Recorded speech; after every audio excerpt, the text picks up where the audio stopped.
गौतम बुद्ध ने बताया कि जो व्यक्ति चिंता करते हैं वे लोग इस वीडियो को बहुत अच्छी तरह से देखें। ये स्टोरी उनके लिए है जो हर बार अपने भविष्य की चिंता करते रहते हैं। ये बात सच है कि हमें अपने भविष्य की चिंता करनी चाहिए और अपने भविष्य के बारे में सोचना चाहिए, पर वो सब चिंता एक लिमिट में करनी चाहिए। कई बार ऐसा होता है कि लोग अपने भविष्य के बारे में इतना ज़्यादा सोचते हैं कि वो लोग अपना आज ही जीना भूल जाते हैं। गांव में एक सेठ रहते थे। वो अपने गांव के सबसे धनवान व्यक्ति हुआ करते थे। वो हर रोज पूरा दिन खूब मेहनत करते थे और अच्छा कमाते थे। एक दिन उन्होंने अपने मुनीम को बुलाकर अपनी आज तक की कमाई का हिसाब मांगा। मुनीम ने कहा कि मैं आपको आपकी अब तक की कमाई का हिसाब करके जल्द ही दे दूंगा। दूसरे ही दिन वो मुनीम सेठ के पास सेठ की आज तक की कमाई का हिसाब लेकर गया।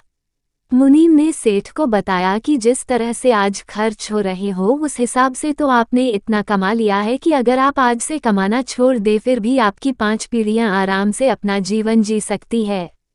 ऐसा सुनकर सेठ बहुत ज़्यादा खुश हो गए और उनकी खुशी का ठिकाना नहीं रहा। अगर हमें भी ऐसा पता चलता है तो हम भी खुश हो ही जाते हैं, तो फिर ये सेठ क्यों न हो। अब सेठ अपनी सफलता से बहुत खुश थे, लेकिन अब उन्हें अपनी 6 पीढ़ी की भी साथ ही साथ चिंता हो रही थी।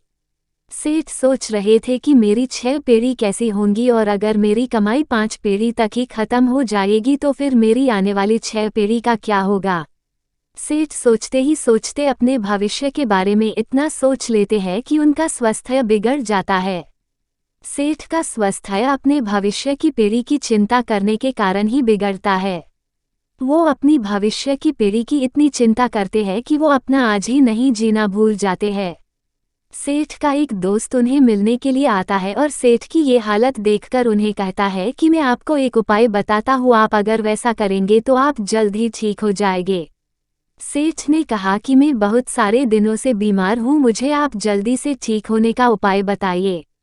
दोस्त ने कहा कि आप एक पंडित को अपने घर पर खाने के लिए आमंत्रित कीजिए और हमारे गांव में जिस बच्चों को आसानी से खाना नहीं मिलता है वैसे बच्चों को खाना खिलाए, आपको जल्द ही अच्छा हो जाएगा। सेठ ने अपने दोस्त की बात मान ली और वो पास में जो पंडित रहते थे उनके घर पर गए और उन्हें कहा कि आप मेरे घर पर खाना खाने के लिए पधारिए। लेकिन अंदर से पंडित जी की पत्नी की आवाज़ आई कि आज तो हमें किसी दूसरे ने खाना खाने के लिए आमंत्रित पहले से किया है, तो फिर हम आज नहीं आ पाएंगे। सेठ ने कहा कि अच्छा ठीक है, आप क्या कल मेरे घर पर खाना खाने के लिए आ सकते हैं। पंडित जी ने कहा कि मैं कल की चिंता नहीं करता हूँ, मैं अपना कल भगवान के हाथ में छोड़ देता हूँ। काम पर मन कैसे लगाएं? How to concentrate on work. कुछ इंटेंशन तय करें। इंटेंशन आपको चीज़ों पर ध्यान केंद्रित करने में मदद करते हैं। धीमी गति से काम करें। धीमी गति से काम करना आपको शांत करता है। डिस्कनेक्ट करें। कैफीन लें, ब्रेक लें। 1 या 2 स्किल डेवलप करें। रोजाना कुछ मिनट के लिए मेडिटेशन करें, जिसकी शुरुआत आप 2 से 5 मिनट से कर सकते हैं। साथ ही अपने मूड को बेहतर बनाने के लिए लाइट म्यूजिक सुनें।